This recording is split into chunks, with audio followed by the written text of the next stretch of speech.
This month, The Spectator becomes the first magazine in history to print 10,000 issues, and we'd like to celebrate with you. Subscribe to The Spectator for 12 weeks for just £12. Plus, we'll send you a bottle of commemorative Spectator gin, absolutely free.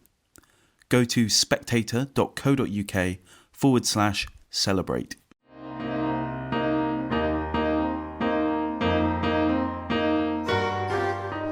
Welcome to a rather different edition of the Spectator podcast.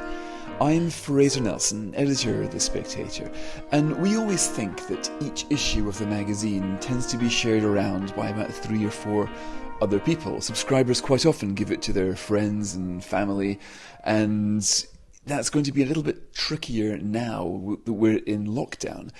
So we were thinking, how do we get the columns, the articles that people might be missing, that their family might have been passing on to them before? And we came up with the idea of this podcast. So we've asked 3 of our columnists to read their articles out loud. I'm delighted to say that we've got Matthew Parris, Lionel Shriver and Isabel Hardman. First off is Matthew Parris on why we should not consider this to be a war. Shut up, don't you know there's a war on? Strong hints of that attitude have emerged in recent weeks, and the hints are getting stronger. The attitude is mistaken. The right answer to any inquiry about whether we know there's a war on is that there isn't a war on. Nobody with sensible questions to ask about the current strategy or its implementation should be abashed to ask them. Hitler's spies are not listening, Lord Haw will not be broadcasting them, and a grown-up citizenry does not confuse intelligent questioning with unpatriotic breaking of the ranks. No doubt some questions will be misplaced, some will have easy answers, and a few may hit home. So courtesy is needed, and we must start from the assumption that everybody is doing their best. But critical scrutiny has seldom been more necessary. Comparisons with the Second World War are preposterous. We face no existential threat as a nation. No fascist dictator is trying to take over the planet. Nobody is trying to exterminate an entire race of people. It's important to remind ourselves that, for instance, ventilators, about which everybody is now talking, are a relatively recent medical advance, and more generally that our era is keeping alive millions more old people, but in very, very fragile health. With this, inevitably, comes heightened susceptibility. Every death is a personal tragedy, but figures do matter. It worries me that bald media reports of, say, 2,000 deaths so far tend to land on the public imagination as might reports of a terrific train crash, like some kind of awful incident, rather than a shift in the cause of deaths that in many cases were already imminent. My darling mother died last night as I write this. She was 93 and COVID-19 was not allowed to get her, so other things did. Her passing was peaceful, timely and quick, and if I'm able to avoid descending into mawkishness over the death of someone who had been the dearest person in the world to me, then I shall dare risk unsentimentality in observing the passing of others too. We need to get this into proportion. Too much time is now chasing too few new facts. One sympathises with editors and broadcasters, it can't be easy, but we're slipping into a general media response that badly needs calming. Politicians and public health authorities are being invited into studios to make statements. Have you anything to tell the nation, sir? Rather than answer serious questions. Broadcasters and journalists are filling the air with frightening or moving personal stories which are essentially anecdotal, with little indication of how representative they are. A friend who's a junior doctor in the public health sector answers my texted inquiry with the news that in the general hospital in the large town where she works, there really isn't a problem, or not thus far. I've yet to hear any health professional interviewed whose story is that they are not facing an avalanche. Now, is it that such witnesses do not exist, or is it that they are uninteresting to broadcasters? My doctor friend's other remark, I simply quote her, was that the arrogance of doctors is becoming insufferable and years of uncritical adulation of the NHS now threaten. I heard on the Today programme a specialist in palliative care say, with a catch in her voice, that she was having to confront patients with a choice whether to die at home or in hospital. I should have wished gently to have asked her whether this isn't a question that often has to be asked in palliative care. She might well have been able to explain, but her remark was left to go unchallenged. I heard a doctor lamenting, probably with reason, the shortage of personal protective equipment and explaining that sweaty victims of the virus were touching her hospital blues, yet she had to wear the same blues unchanged for a whole day. But how should she change? After each patient? How often? Again, she may have had a good answer, but nobody asked. Last Sunday on BBC Radio 4, I heard a senior medical officer from Scotland tell her interviewer, or appear to, not only that testing was not available for those without symptoms, but that it couldn't or shouldn't be. What did she mean? I wanted to ask. Are we perhaps into a realm of broadcasting where generalist presenters are simply unequipped to drill down into the answers they receive from experts? An impression arises that all the experts agree, so we laymen needn't bother our heads with details. But I have the distinct impression that beneath an almost priestly air of consensual expertise, real differences seethe. We do ourselves down by putting the experts on a pedestal, calling it the science, and saying we must obey it. We end up wiping away the doubts and debates that inform the actual science. Shouldn't we hear professionals debate each other? Should medical and statistical correspondents perhaps be doing the questioning? Nor is this want of forensic interviewing restricted to medical science. How is it that a line of some £350 billion credit has become available to us when every previous Chancellor has insisted that we're skint? Can every country do this? Is there no limit? It's all very well asking Rishi Sunak what more he's going to do for the self-employed, but I want to know who's going to pay the money back and when. Finally this. Estimates of how many may die have swung between 500,000 and 5,000. Assuming we end up much closer to the latter, the experts will insist, and perhaps rightly, that it's because we took their advice on self-isolation, etc. But good scientists know the work of Sir Karl Popper, whose contribution to the philosophy of science was that no scientific hypothesis deserves the name unless capable of being falsified. So, what level of fatalities or what contrary evidence from countries that decided not to wreck their economies would count as falsifying the assertion that it was the British lockdown that saved us? I simply ask. In due course, a science of medicine worthy of the name should be able to answer. That was Matthew Parris. Now Lionel Shriver, whose novel The Mandibles rather predicted lockdown in a depressingly accurate way. We're Anything But Safe by Lionel Shriver. Comically, Chinese Communist Party officials have speculated that COVID-19 was planted by the U.S. Army.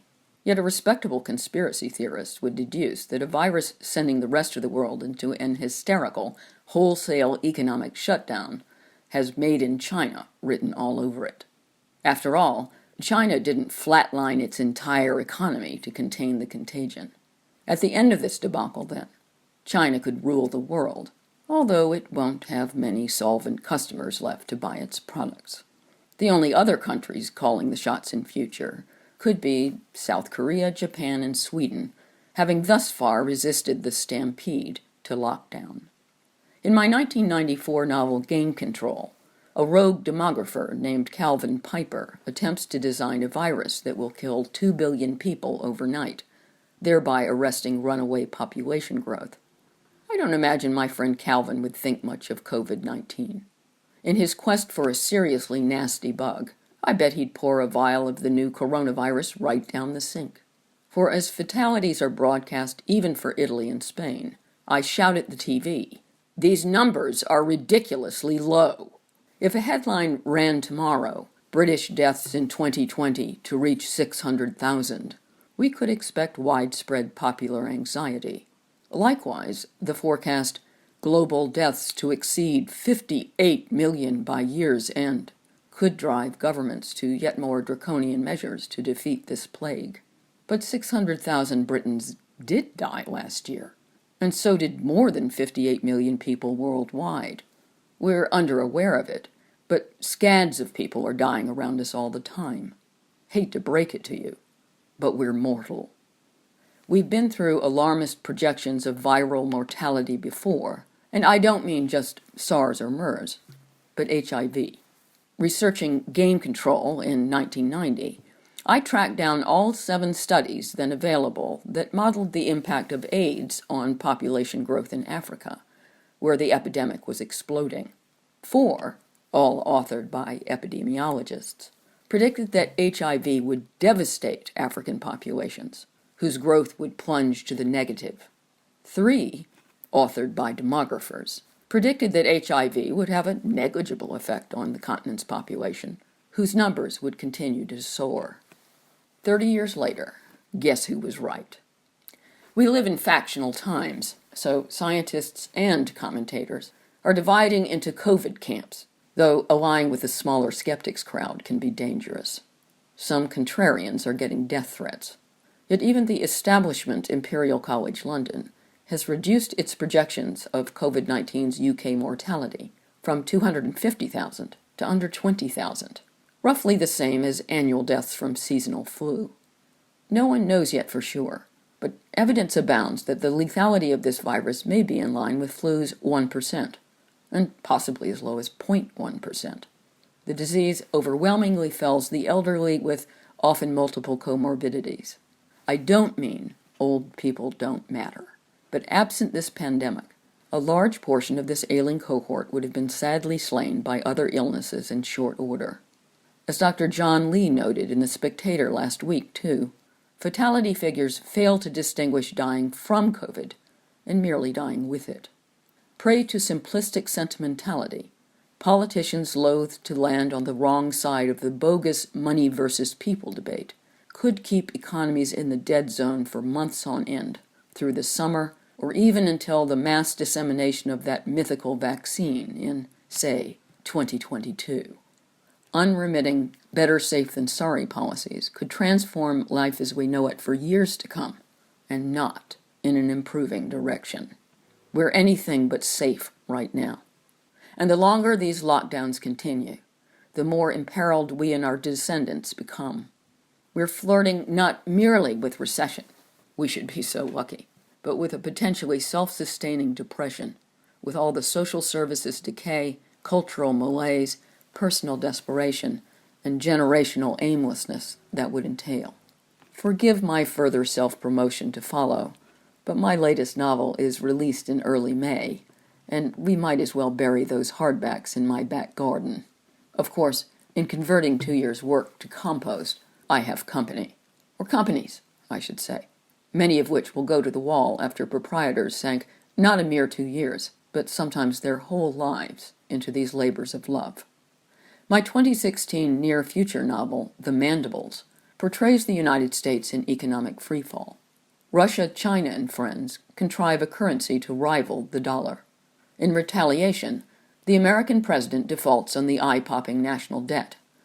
Naturally, the markets tank. No one lends money to deadbeats, so the U.S. government is denied access to borrowing. The Fed runs the printing press overtime. Inflation soars. First, supermarket shelves are bare, clairvoyance, the first commodity to disappear is toilet roll, and police are positioned in every aisle. Then, the shelves are full. But no one can afford to buy a $300 cabbage.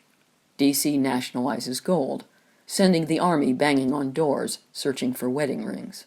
Meanwhile, more people are unemployed than in work, muggings are rife, and my characters are cast from their house at gunpoint. Indeed, this pro-gun control author had no choice but to secure her beguiling 16-year-old protagonist a revolver. Far-fetched? Public borrowing is set to skyrocket. Central banks will be tempted by the ugly shortcut of moderating sovereign debt through money printing. Hello inflation, as well as confiscatory tax rates, because a prolonged shutdown could eviscerate the tax base. While UK firms self-isolate, many of their customers will turn to China. The deserters won't likely come back. And a broke society is a violent society. Look at the unrest already arising in Italy. You think not being able to go to the gym now is the bad part? No. How about what gym? How about why would I pay for a gym when I can't afford a liter of milk? Or sod the gym. I'll not go anywhere only to get knifed in the street. Never in the history of the world have most major economies simultaneously closed shop for months on end. I've rarely been this shaken, and not because I'm afraid of getting sick. That was Lionel Shriver. Next is Isabel Hardman. I thought of her last week when I saw hens on sale in near a local supermarket. Isabel used to keep hens, and I thought you might like to write some words of advice to anybody tempted to stockpile them now. Notes on Hens by Isabel Hardman. Is there nothing people won't panic buy during this crisis? Having stripped shelves of food and toilet roll, shoppers are now turning to chickens. Coop company Omelette reports a 66% rise in sales, and breeders have sold out of pullets. The British Hen Welfare Trust, which rehomes caged hens, has stopped taking new customers out of fear that the people bidding for their birds were either planning to eat them or didn't really know how to look after them. Keeping chickens does seem like a really good way of avoiding going to the shops. A good layer will give you an egg almost every day at this time of year, and having a flock in your back garden will mean you'll never run out. Your breakfasts will use eggs still warm from the hen's bottom, so fresh they poach beautifully. The yolks of happy, healthy hens are a rich gold that's nearly impossible to find in the supermarkets. I had my own 4 hens for a few years, and I miss them terribly, to the extent that they often flutter through my dreams. I would watch for hours as they scratched around looking for worms and worked their way around their complex social order. Hens aren't the brightest of birds, but they learn to associate certain objects with good news. Whenever I appeared carrying a green plastic bowl, they knew I was bringing porridge and would charge towards me. Once they had the bowl, there was little restraint. The birds would often dunk their entire heads in the food, emerging with gloopy oatmeal on their bright red combs. The loveliest spectacle was when the hens took a dust bath. This ritual keeps their feathers clean and free of parasites. They would scratch and peck out a hollow in the ground and then settle their fluffy bodies into it and kick the dirt over themselves. They often took these spa breaks in pairs, lying contentedly by one another and bathing with a huffle-huffle thud of feathers and claws working the soil into their plumage. Seeing them this happy made it impossible for me to buy eggs from caged hens, or indeed those kept in barns, which is a misleading term for a massive shed full of thousands of birds wading around in their own faeces. Yet I won't be rushing to stock my garden with hens again. They need more space than the runs supply with most commercial coops. These are really just holding pens. And that means you need to surrender a large section of your garden, or the whole thing, to destruction. They will eat anything green and dig up anything that's left. Your lawn will turn into a brown pock-marked moonscape. They are so overjoyed by first light that they make an infernal noise, even if you don't have a cockerel. And the worst thing was not the foxes sniffing around their secure run, but the rats who, attracted by their feed, started to burrow under the coop. Alongside those lovely hazy dreams of my birds, I also have regular nightmares about the squeal of rodents at dusk. Chicken keeping would be bliss during lockdown. You'd have all the time in the world to clean out the coop, entertain the birds, and make sure they were out of harm's way. But at some point our lives will return to normal. Then you might find that, much like the lifetime supply of toilet roll clogging up your house, panic buying poultry wasn't quite as smart as it seemed. That was Isabel Hardman, and that's it for this week's audio montage. I've no idea what you call this podcast, but I'd love to know what you think of it. This is a format we're playing with. We always love to hear from you, especially in these isolated times. So please do email any thoughts to podcast@spectator.co.uk. Thanks for listening, thanks for subscribing, and thanks to Cindy Yu, our producer.